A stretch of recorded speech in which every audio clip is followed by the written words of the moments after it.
La fundación de la Academia Nacional de Ciencias se debió a un grupo distinguido de peruanos dedicados a la ciencia, la mayoría profesores universitarios. Después de varios acuerdos preparatorios, el 6 de agosto de 1938, en el Salón de Actos de la Facultad de Ciencias Biológicas, Físicas y Matemáticas de la Universidad Nacional Mayor de San Marcos, se realizó la sesión de instalación de la Academia de Ciencias Exactas, Físicas y Naturales de Lima, acordándose su fundación y eligiendo a su primera junta directiva. El 23 de octubre de 1939, mediante decreto supremo firmado por el presidente Óscar Benavides, se hizo oficial la fundación de la Academia, bajo el nombre de Academia Nacional de Ciencias Exactas, Física y Naturales de Lima, con independencia en su organización y funciones. Años después, el 2 de diciembre de 1966, el presidente Fernando Belaúnde firmó un decreto supremo cambiando el nombre a Academia Nacional de Ciencias, como se le conoce hasta el presente. La Academia Nacional de Ciencias tiene como objetivo primordial la difusión y la promoción de la ciencia y la tecnología a nivel nacional y servir como consultor en ciencias a los organismos del Estado. Sus fines son promover el desarrollo de la ciencia y sus aplicaciones, conocimientos útiles para las necesidades de la sociedad peruana, fomentar la excelencia en la enseñanza de la ciencia y la investigación desde los primeros años escolares hasta los niveles superiores, estimular interacción entre científicos peruanos en el exterior y los residentes en Perú, así como con los de la comunidad científica internacional, apoyar proyectos de coordinación internacional con efectiva transferencia de información y conocimientos, incentivar la participación de mujeres en los programas de educación científica y actividades científicas a todo nivel, promover publicaciones relacionadas con ciencia, tecnología y desarrollo del Perú, alentar a los científicos de mayor nivel a publicar en revistas internacionales. Asimismo, la Academia Nacional de Ciencias del Perú fue aceptada en el 2003 como miembro científico del Consejo Internacional para la Ciencia, International Council for Science ICSU. Además, es miembro de la Red Interamericana de Academias de Ciencias, Inter-American Network of Academies of Science, IANAS. A través de los puntos focales peruanos designados en noviembre del 2012, participa en sus programas prioritarios: agua, energía, enseñanza de las ciencias y mujeres para la ciencia. Los puntos focales peruanos tienen a su cargo publicaciones sobre Perú, reuniones de IANAS, organización de seminarios y talleres. También se debe destacar la presencia actual de la Academia Nacional de Ciencias en la Academia de Ciencias del Tercer Mundo, TWAS. Los presidentes de la Academia Nacional de Ciencias desde sus inicios hasta el presente son Dr. Godofredo García, Dr. José Tola Pasquel, Ingeniero Alberto Guise, Dr. Roger Guerra García, Dr. Ronald Woodman, Dr. Abraham Weisberg, Dr. Gustavo González, Dr. Alberto Gago. Desde su fundación, la Academia tuvo un espacio en la Universidad Nacional Mayor de San Marcos. Luego, con el Dr. Tola Pasquel se mudó a otro en la Pontificia Universidad Católica del Perú. Recién en el 2001 el Ministerio de Educación nos cedió parte de las instalaciones de la Casa de Osambela, Centro Cultural Inca Garcilaso de la Vega, que actualmente es nuestra sede, así como de la Academia Peruana de la Lengua, Academia Nacional de Historia y Academia Nacional de Medicina, además de la Academia Peruana de Ingeniería y Academia Peruana de Derecho.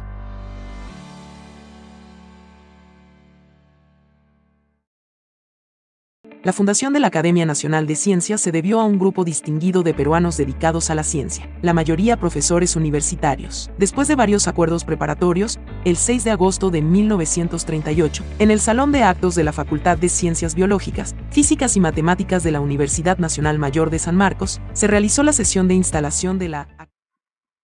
Muy buenas tardes con todos, bienvenidos a este evento del día de hoy.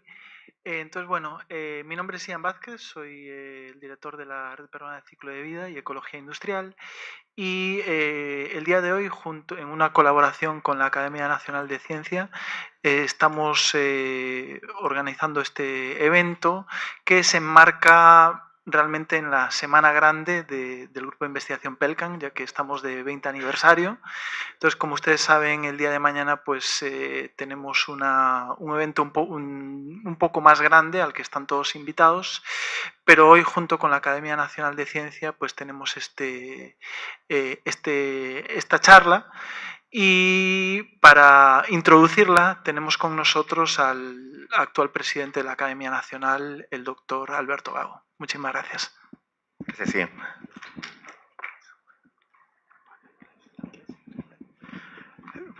Bueno, buenas tardes. Voy a hacer un breve speech en inglés.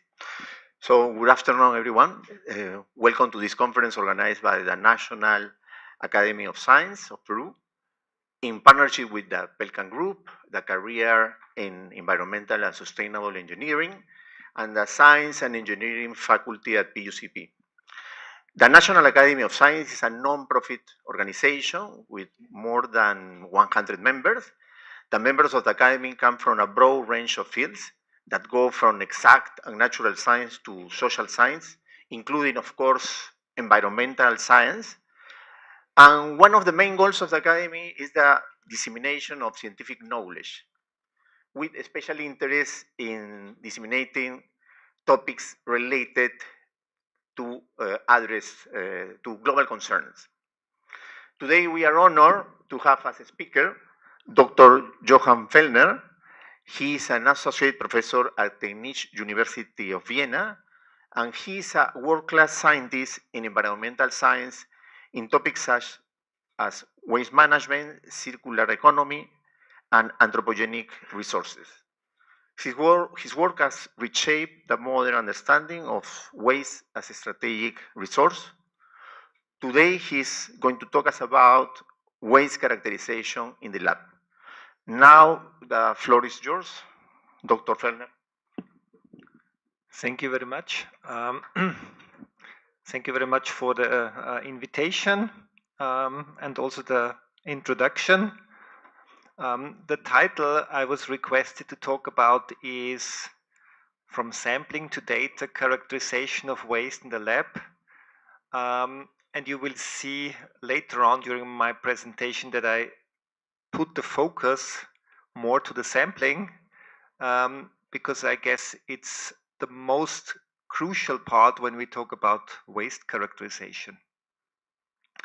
So the content, I would like to introduce you to the topic.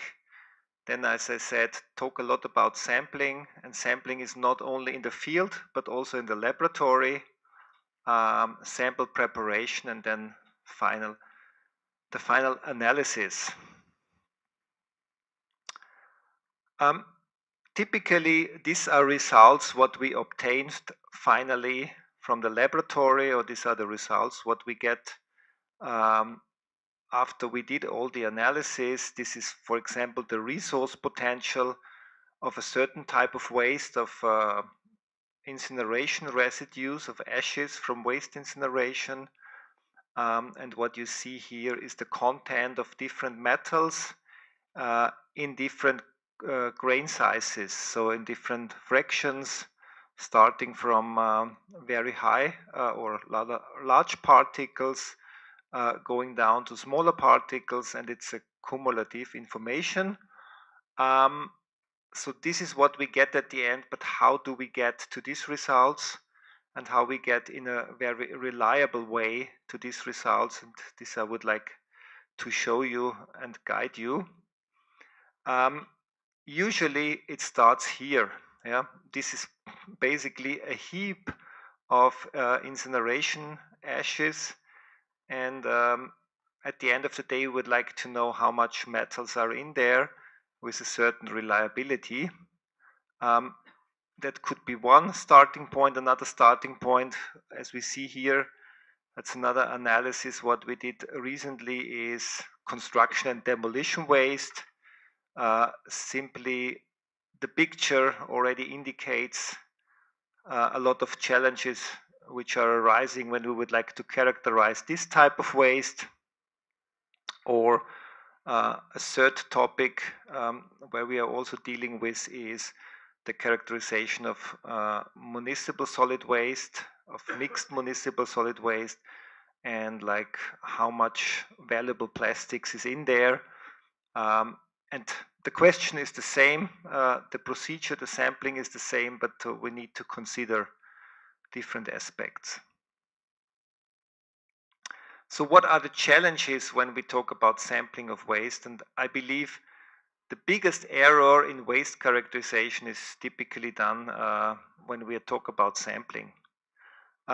So the first, or one of the big challenges, we have large quantities which we need to characterize. So again, here ashes or mixed municipal solid waste. So basically,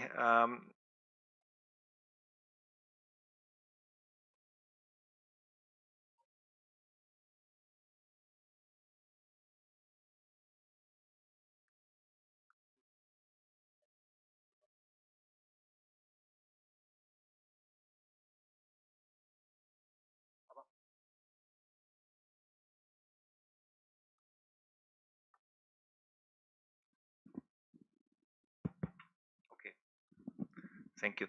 So we have large quantities we need to characterize, and at the end of the day we need to get representative samples which needs to be analyzed. So this is one big challenge. Another challenge that we have a mixture of very different materials.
Okay, thank you.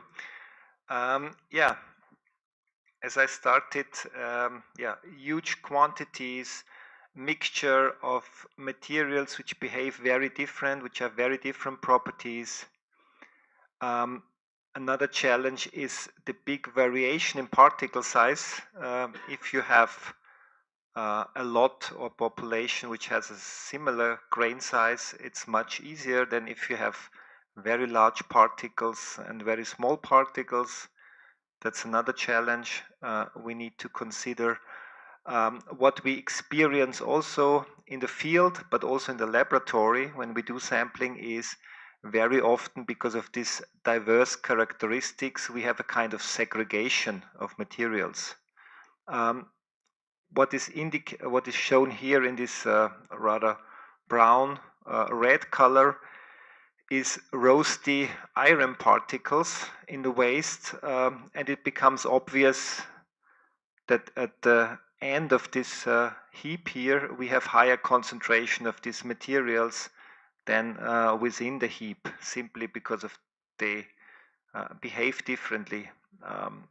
And the same applies when we talk about plastic wastes. Bulky materials tend more to be at the bottom, whereas lighter materials like plastic films tend to be more accumulated somewhere at the top of this heap. So all this is challenging for sampling, and sometimes we have the target material present, the analyte present only in very small amounts. This was a study we did in Uganda, where we would like to characterize the quality of the compost they are producing, and we would like to know the pollutants or the quantity of materials which should not be in there, like these needles here. And in order to get reliable information about how much is in there, it's also challenging because, as mentioned, these materials are present in very tiny quantities. And finally, this brings me to the last slide for the challenges of sampling. We start with a very large population. In that case, maybe 200 tons of materials, which should be characterized for, I don't know, the metal contents or whatever. Then basically we are taking about 200 kilograms out of the big lot into the laboratory. This is our field sample. Prepare it then in the laboratory, and finally, and this is really the big challenge, finally for the analytical device in the lab, we can only analyze typically about a few grams or less than a few grams even. Sometimes it's only about 50 to 200 milligrams, which is analyzed. But what does it mean? That this small quantity needs to be representative for the whole lot here.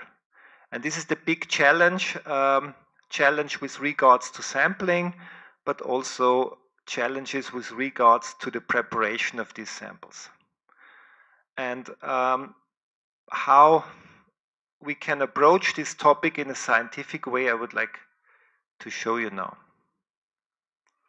A non-scientific way would be simply that we go out there and try randomly to grab samples. This is unfortunately how it's done very often. Very often people put a lot of effort in the final step in the analytical device in the laboratory, but good sampling is very often disregarded because simply grabbing a sample is very fast. We don't need a lot of staff members, we don't need special equipment, and we have a sample, and that's fine. But basically this should not be done this way. We really need to do a good sampling plan of how to take samples out of the waste and how to prepare these samples. That brings me now to the sampling or the correct sampling. And there is even a theory out there of sampling, waste sampling, which has been not developed for waste but for mining material. And more or less the pope of waste sampling is this guy here, Dr. Pierre Xi, a French researcher who wrote a lot of books on sampling, on the theory of sampling.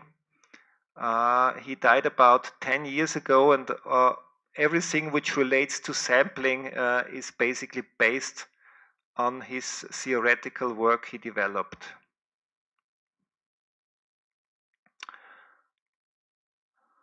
I mentioned already what are the challenges, but we can try to put that now also in a more scientific way.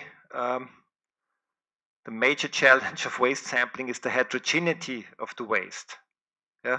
We don't have a homogeneous material, we have a heterogeneous material, and based on the theory of sampling from Mr. G, we are distinguishing between the so-called constitutional heterogeneity, I'll explain later what is that, and the so-called distributional heterogeneity. Both of them play a major role when it comes to sampling. You see now here a picture of what is meant by the constitutional heterogeneity.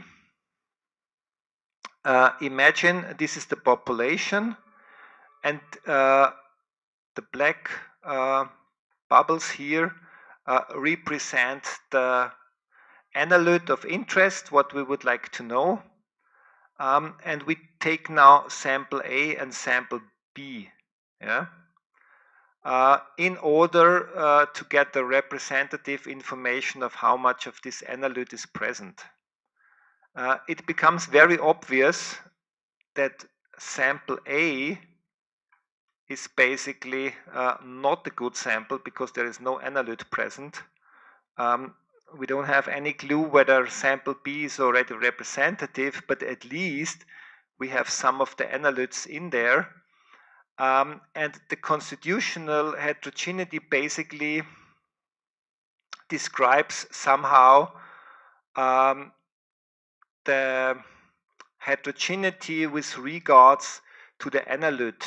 If the analyte is present in a large quantity or in a high concentration, the sample size can be definitely much smaller than if the analyte is only present in a very few, in a very low concentration.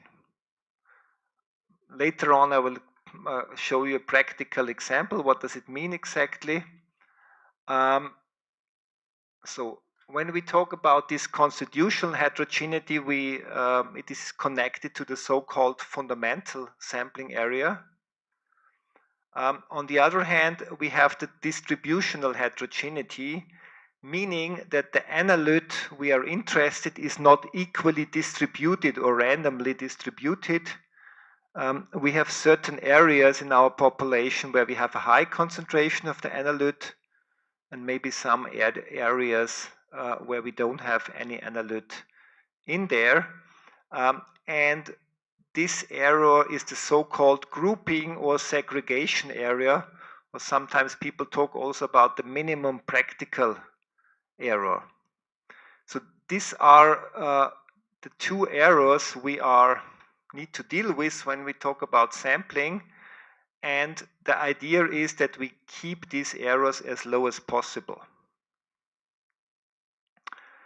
I have here a small example which should highlight again this constitutional heterogeneity. It's not a waste example, it's a food example. Imagine you're taking your breakfast and you have your muesli, and you would like to be interested what is the content of raisins in your muesli, and how big should be the sample be you are taking in order to get the representative information about the raisins content in your muesli. I did that for you now. I took theoretically samples. That's the first sample, second sample, third sample, fourth sample, and the fifth sample. Okay? And now we can try to quantify simply because of the area covered by the raisins, what is the raisin content in that sample. For sample 1, I said it's about 14%, sample 2, 21%, sample 4, 42%, in sample 3 we almost don't have raisins in there, and sample 5 is 25%. So we take samples with very different information, and if we take a sample size which is big enough, the result of each sample should be the same, almost the same. In our case, we could quantify an average or a mean value of about 21%, a standard deviation of these four values which is 14%, and when we refer the 14% to the mean value, we have a relative standard deviation of 69%, which is rather big. And this 69% relative standard deviation is the so-called fundamental sampling error. Okay? Because if we would lower or eliminate the fundamental sampling error, that means each of the samples should give more or less the same quantity of analyte. So when you just see these pictures, what can we do, or what do you think we can do in order to reduce the fundamental sampling error? It's rather easy. What would you suggest? Any idea? We have these 5 samples taken here. What would you recommend in order to have a lower fundamental sampling error? We simply would need to increase the sample size for each of them, because if we increase the sample size, the possibility that we have the same number or the same quantity of raisins in there would rise. So in order to tackle the fundamental sampling error, we need to increase the quantity. And Piaget developed some theoretical formula to calculate the fundamental sampling area. I don't want to explain that in detail, but what he found out that the fundamental sampling area is very much based on the sample mass, on the grain size, or the particle size of each of the particles which are in there, on what is the mean content of the substance to be determined, and what is the content of the so-called target materials or carrier particles. Yeah. If we go back again to the previous picture, increasing the sample size would simply mean that the picture will become bigger, and the possibility that raisins are present in a more uniform way is higher. So that definitely makes sense. Another point what he mentioned is if the particle size gets smaller.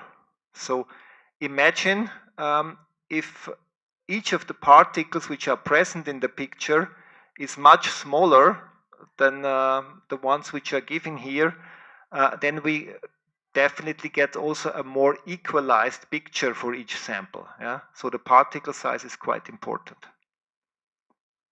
And of course also how often this particle arises. Yeah. Based on this theory, he developed this formula which allows us to calculate what is the minimum sample mass we need to take. Yeah? And this formula is given, that's the quantity of sample we need in kilograms. Then it's 1 over omega, and omega is the expected mass fraction of analyte-bearing components. So we need to have already some guess what might be the concentration. Yeah? So you can only apply this formula if you have already some idea about what we expect.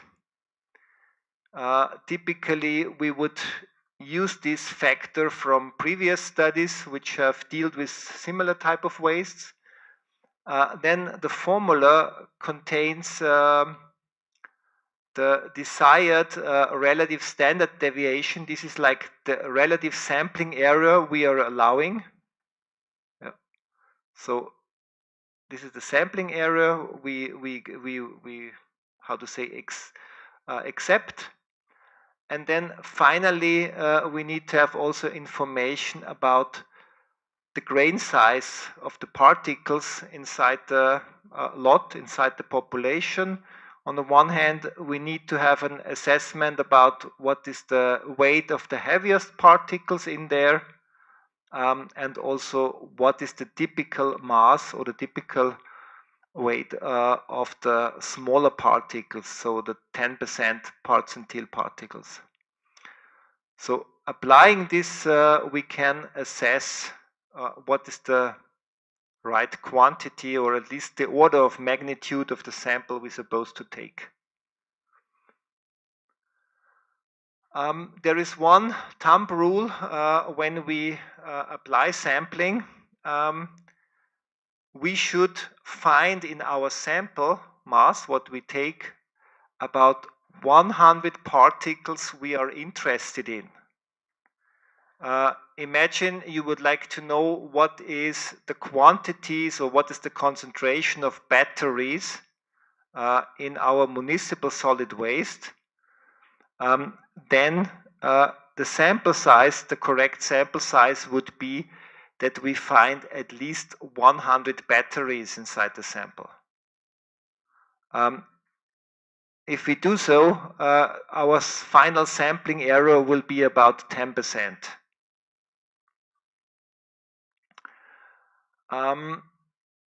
If we, if we accept a higher sampling error of 20%, that means we are fine already with 50 particles or 50 batteries in there. If we would like to know the battery concentration with a very high accuracy, with a relative error of about only 1%, we would need to take a sample which is really very big, because we need to find 10,000 batteries or 10,000 particles of interest in there. So it's the relative error we are accepting determines to a large extent the sample size.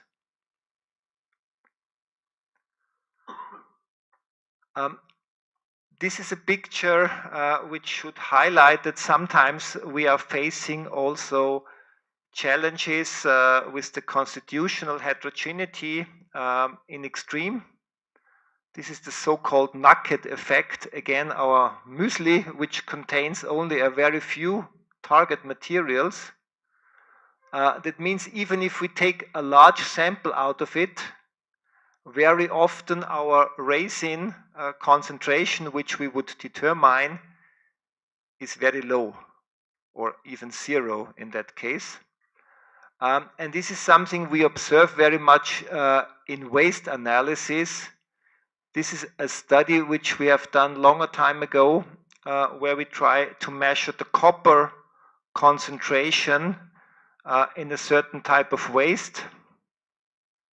And we see, we take about 16 samples, and most of the samples show a copper concentration close to zero. Yeah? Only a few samples had a higher concentration of copper. Very often people tend to say this is an outlier and neglect the high concentration values. But this outlier should not be, neglected simply because of this nugget effect, meaning we do have some parts in there which might contain copper, but the big part doesn't contain copper, and if we neglect the few samples where we detect copper, then we underestimate the real concentration of copper in there.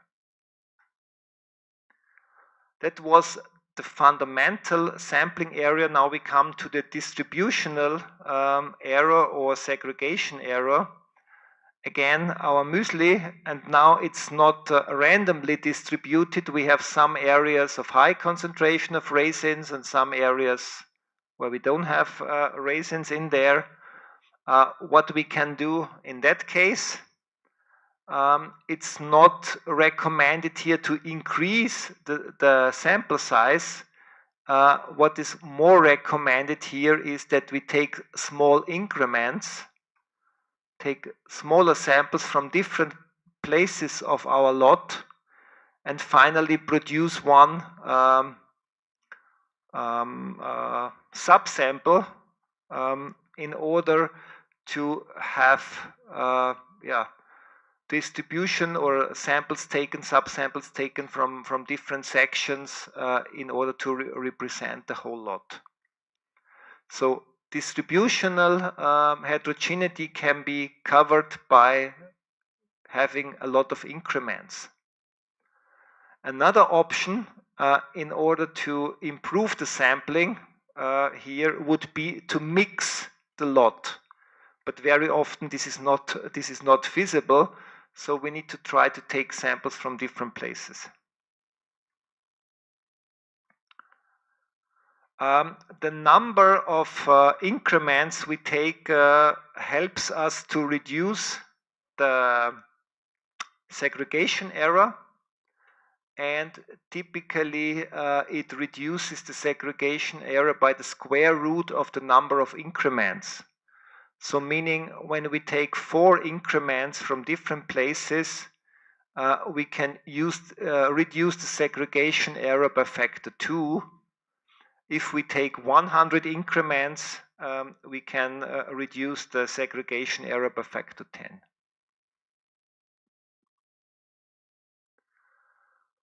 10. this is now a practical example what could happen. Imagine we have materials look like this, and we would like to get an average information about the quantities of those stones here or whatever it is, yeah. And we have a sampling device which looks like this. Or in the other option, we have a sampling device which is rectangular. This one is circular. Which one of the two you think is better to take samples? The upper or the lower one? Which one delivers more representative samples? Who is for the upper one? Who is for the lower one? Okay, the majority. Okay, thanks. You are right, because if we take the upper one, that means we are having a lower representation of the particles which are at the lower end here, and we see a higher concentration of these materials at the lower end here. That means only if we take this rectangular sampling device, we are taking samples in the correct manner.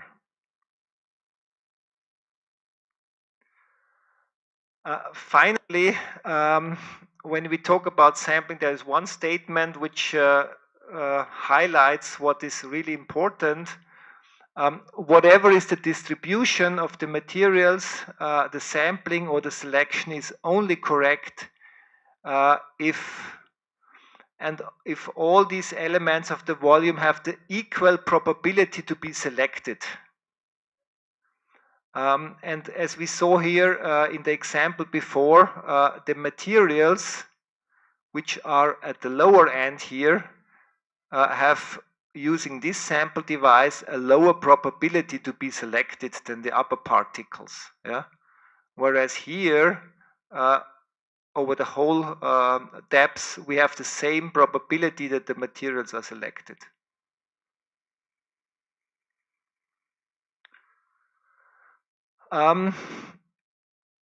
This brings me to another challenge.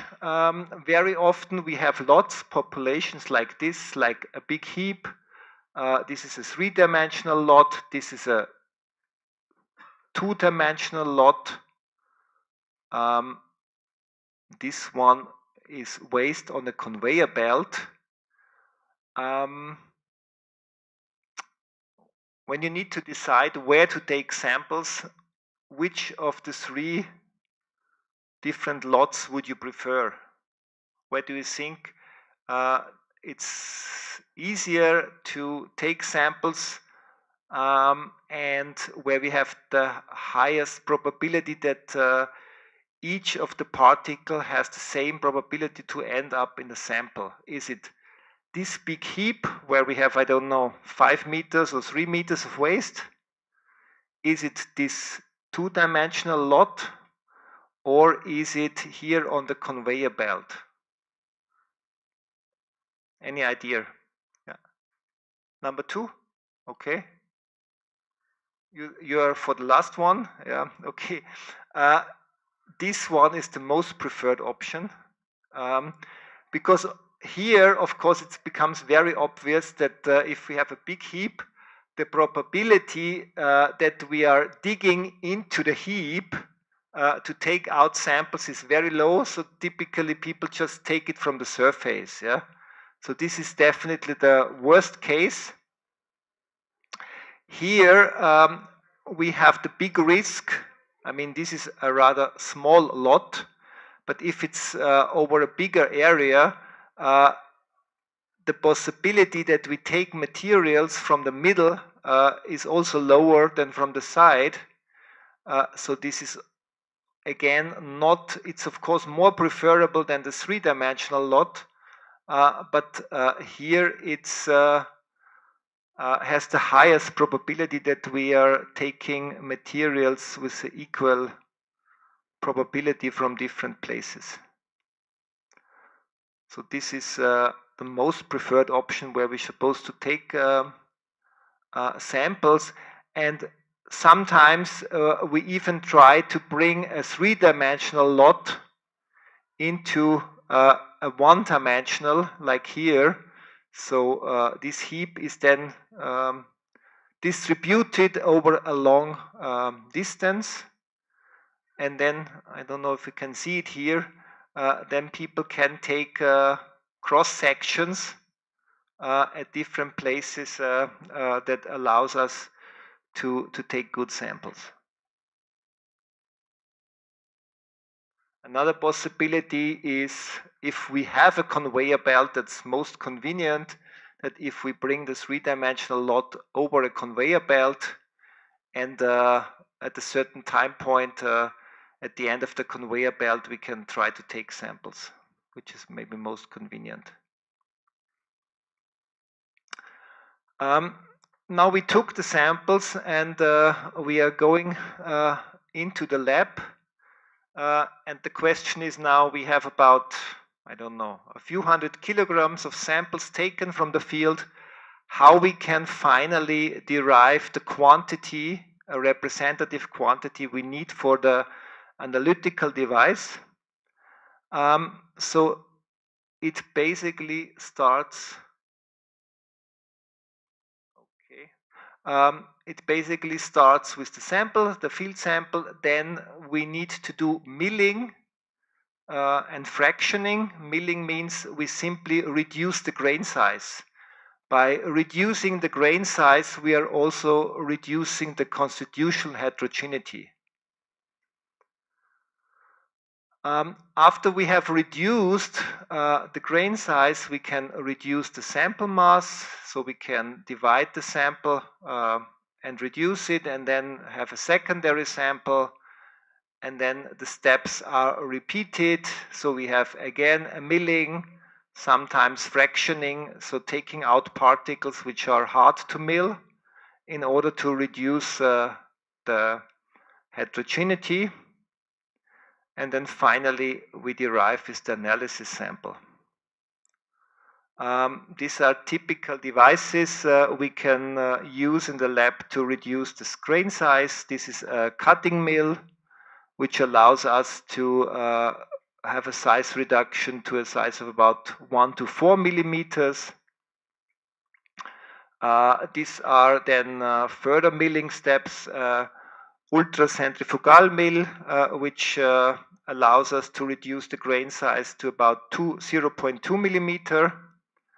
And this is a cryo mill, which is cooled down, especially for milling plastics, which allows us to have a size reduction lower than 0.5 millimeter. The following numbers should give you an idea how important is the reduction of the grain size. Yeah? If we have a sample of 1 gram with the average grain size of about 2 millimeters, so somewhere in between, we have only about 200 to 1,000 particles inside the sample. For 1 gram.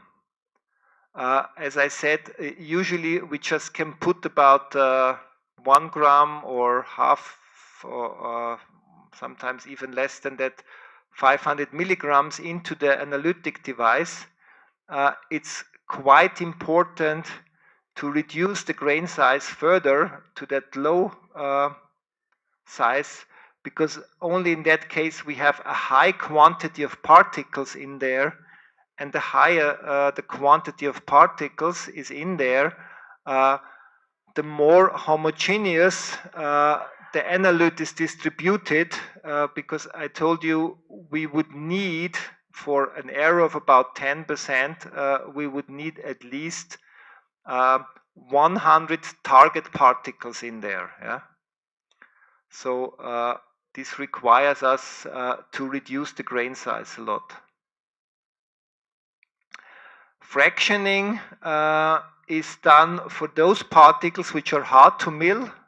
For example, metal pieces are taken out separately, So what is applied there, we are usually trying to sieve the samples and then very often manually sort out the materials into like I think that was plastics which have been removed, or glass. And these steps can be used in addition to milling for those materials which can be separated manually. For the mass reduction in the laboratory, we use either riffle splitters, where we feed in the material and then it's separated, or sometimes rotation splitters. So the samples are fed in here and then these bottles are rotating. And the whole sample mass is then divided into typically 6 to 8 bottles, so we reduce the sample size by factor 6.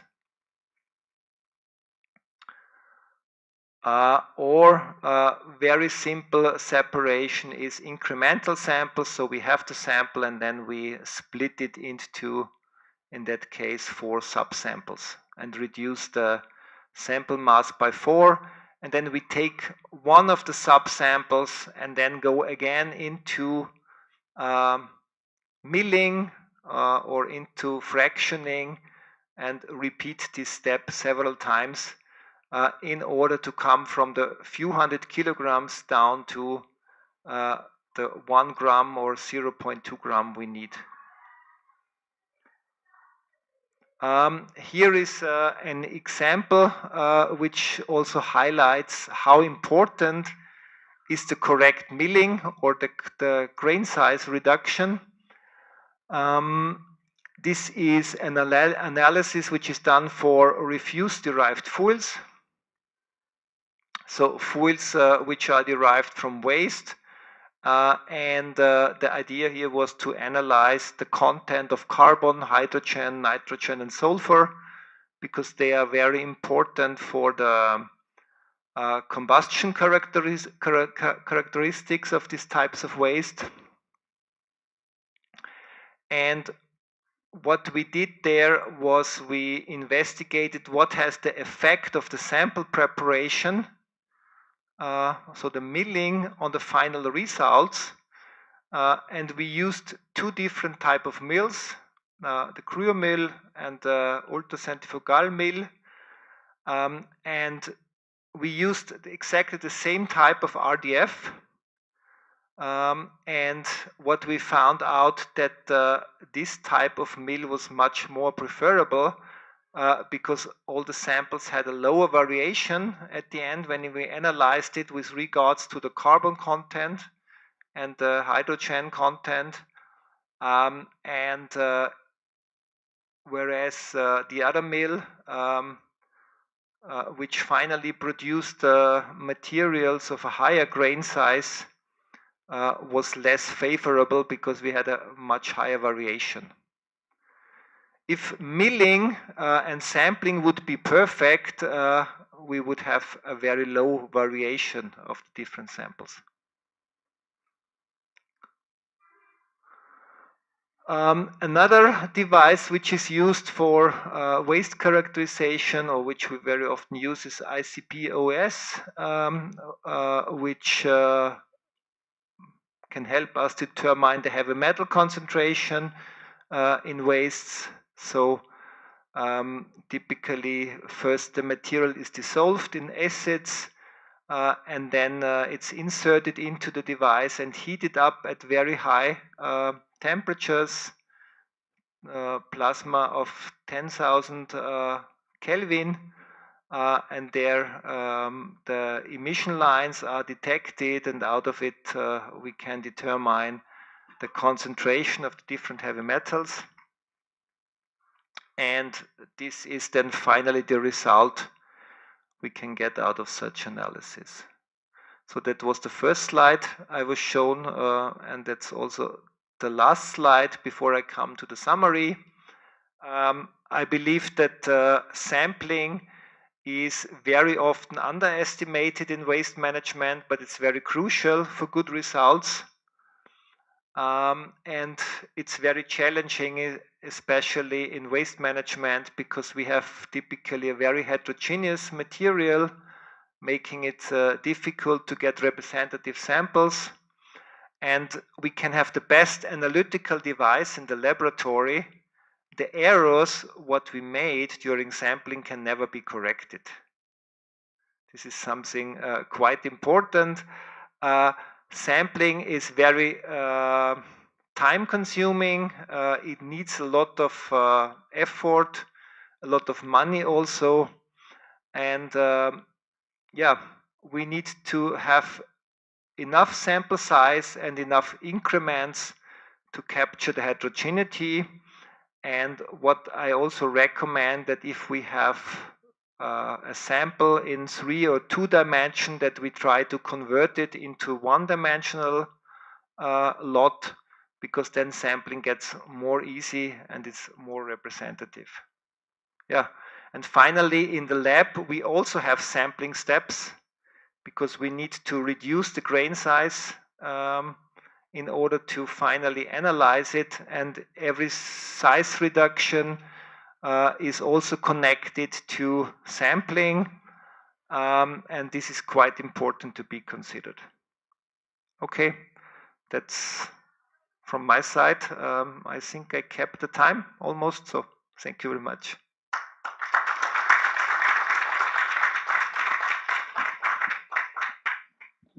Thank you very much, Johan. Really helpful for everyone that is doing this type of work, not only in waste management, but in general, everything that is related to understanding what happens in the environment and using the correct tools in the lab. So we have time for some questions. Who would like to ask the first question? Yes, Luis, please wait for me.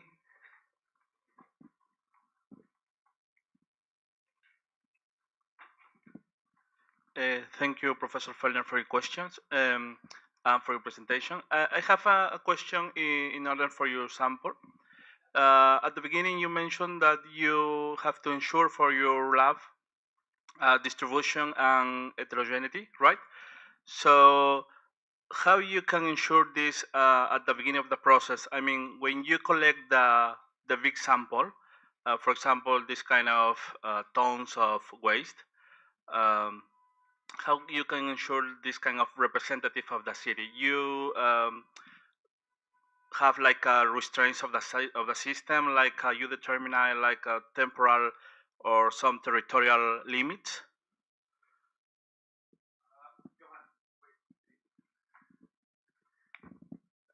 Thank you, Luis. Thank you, Johan. Very good question. So I guess you are asking about how to be sure that, for example, for a city like Lima or any other city, you are getting representative samples of your municipal solid waste you would like to characterize. Yeah. In that case, from the very beginning, we would try to lower the heterogeneity of the different samples in a way that we try, first of all, to separate the city into the different districts with different socio-economic conditions, because waste in the poorer area will be definitely very different to the waste in the richer area. So that would be the first step, to take samples from different regions or from different districts. You mentioned that also the temporal situation might be different. I don't know, wastes on Mondays might look different than wastes on Fridays. So also this is supposed to be considered, that you are trying to take samples during different days of the week, and not only different days of the week, but also during different seasons. Yeah. I think that doesn't play a big role here, but we had some sampling campaigns now in Ghana, and they have very different seasons, with wet season and dry season. So it was definitely necessary to take waste samples during the wet season, which has a much higher water content, because the waste containers there are opened, not closed, meaning it has a very big impact on this. Yeah. Thank you, Johan. Yes, we have a question here from Alejandro. Thank you very much for the presentation. Very nice. I have one comment and then one question. While you were presenting, I was just thinking on this new boom on the rare earth metals or elements. And a lot of companies now are putting the eye on mining waste. So because you want to extract them from mining waste where these elements are more concentrated. So this applies super well, I think, to this new niche. And my question has to do with organic waste management. From my experience with black soldier fly farming, some producers get the waste from municipalities, and then there is machinery that can separate the plastic from the organic stream, and then usually the organic stream is mixed with, is shredded and mixed sometimes with water, right? So I guess, I don't know if you have any insights on organic waste. This shredding already makes the work of mixing, right? Thank you. The shredding, on the one hand, mixes the waste, so it reduces this distributional heterogeneity, and on the other hand, it reduces the grain size, and the smaller the grain size gets, the lower the minimum sample mass gets, because it's you have smaller particles in there and they are more equally distributed. Yeah, yeah.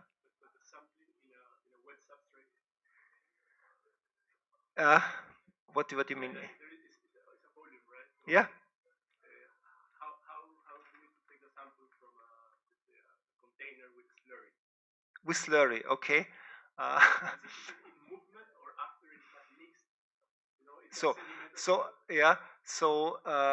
I would not recommend, for example, if you have a container and there is the container is filled, I would not recommend to take the sample out of the container, because it's getting difficult. That means we would need to take samples from the container in different depths. If you have a sampling device which allows you to dig down in the container to take also samples from the bottom and not only from the top, because the water content at the bottom might be much higher. Yeah.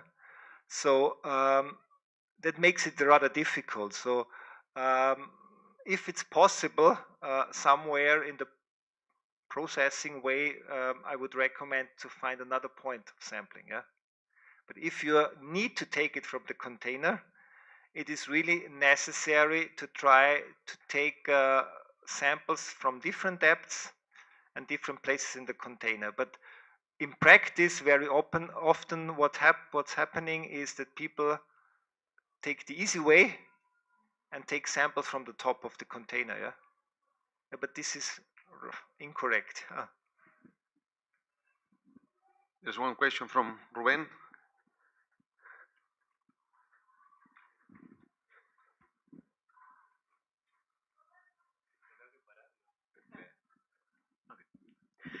Thanks for your presentation. I think your presentation was focused mainly on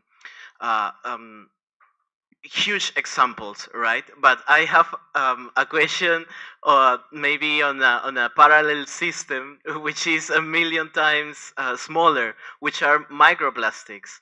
Right now, we have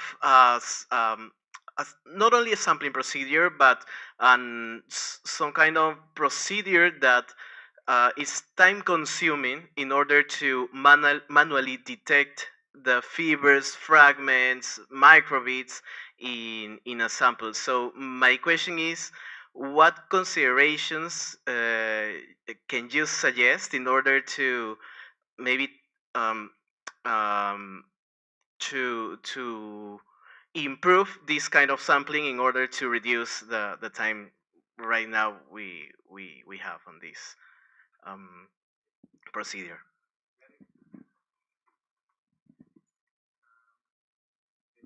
Very difficult question.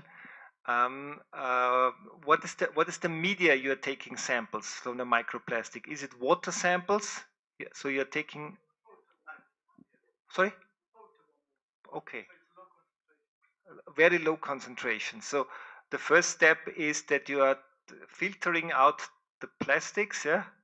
Yeah, well, we are filtering, and then we have some preparation of the sample using some chemicals to remove organic matter.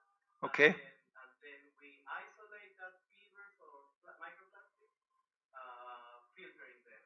Mm-hmm.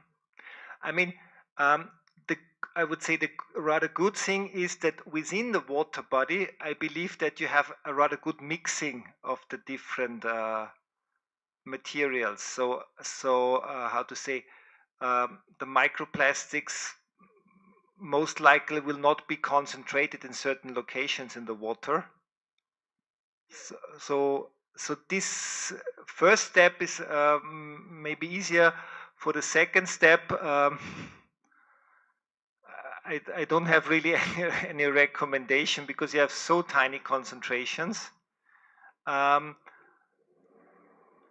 question would be, what is the concentration of microplastics in comparison to other solids in there? I think even this is very small, yeah?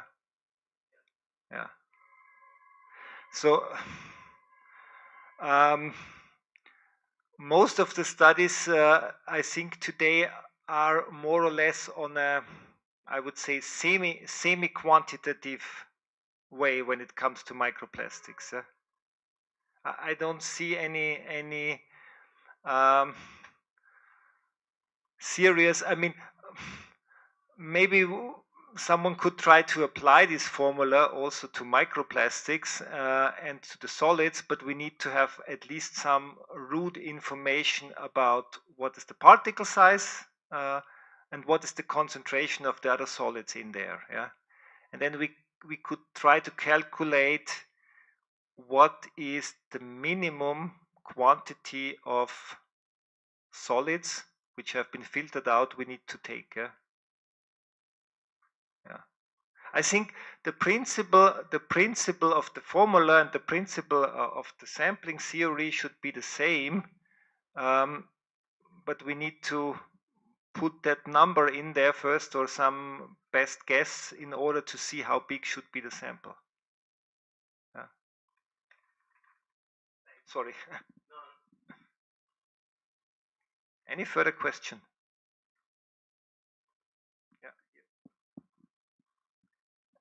Yeah, well, thank you for a great presentation. My question is a bit more practical. So I'm thinking more about, let's say, a small municipality in which they probably don't have access to all this great information, no? So on the one hand, which would be like the 3 or 4 basic principles they should consider to at least aim to do a decent characterization of the waste? And the second part of the question would be, what agency could they rely on maybe to find some basic information on the internet or whatever, just to have like some minimum pillars they can follow and have kind of a short induction to get the minimum information? If you don't want to follow the theory and the formula, there are some standards out there of how to do waste characterization for mixed municipal solid waste. I don't know the exact abbreviation of the. It's an American standard, AMTS. I can send it to you. So there are guidelines out there depending on the size of the or the quantity of waste, which procedure they should follow. Yeah. So this was how to say, the theory behind that, and the theory has been put into practice in that standard. Yeah.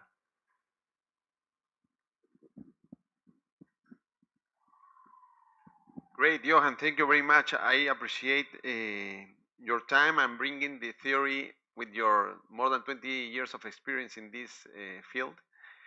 So as you know, Johan has been working on waste management for more than 20 years, 25 years actually, and in TU Vienna, doing really fantastic work on this subject. Not only waste management, but as you can see, also everything related to incineration of waste and the other fields, and also things related to urban stocks. So again, thank you very much for coming, and it has been our pleasure to have you here. Thank you.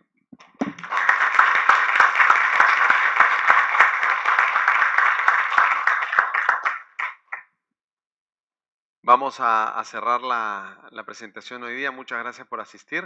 Y bueno, también Johan se va a quedar unos minutos si quieren hacer alguna pregunta en español que podríamos traducir también en caso lo prefieran. Gracias.